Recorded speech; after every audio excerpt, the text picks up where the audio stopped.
A celebration at USC as the Center for International and Public Affairs is named for the late Dr. Joseph Medicine Crowe. USC President Carol Folt discusses it with us in a rare and exclusive sit-down. People see a name that represents the things they dream about.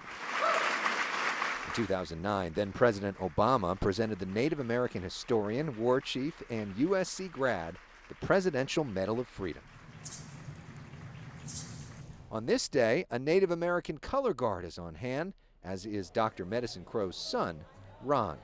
It's a message of inclusion for the Native Americans. This building being named for Dr. Medicine Crowe is quite a contrast from the last person it was named after, Rufus von Kleidschmidt, a former USC president who was also a Nazi sympathizer, somebody who believed in the racist eugenics movement.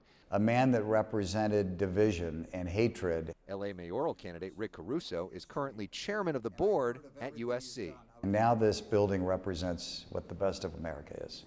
Folt first found out about Rufus von Kleidschmidt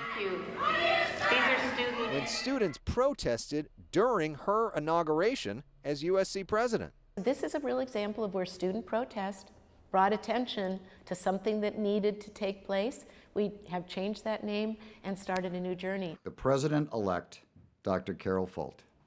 In 2019, Folt took over as USC president as it faced multiple scandals.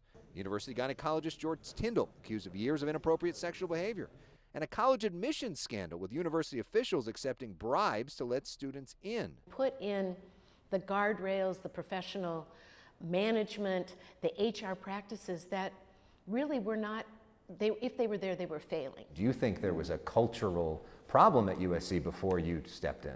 Well, I think there was a cultural problem before, because I think we had leadership that just, failed in setting the right tone, the right standards, the right priorities of what was important. Do you think that this school was maybe too driven by money, and that was part of the cultural problem? I've thought a lot about that. I actually don't know that I think it was driven by money. I think it was driven by innovation and excellence, and you need to get the money to support it. And I think, if anything, people were working in a more siloed way.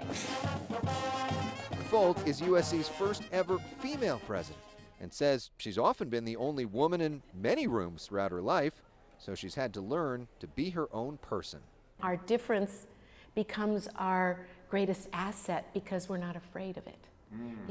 We feel privileged to have that moment.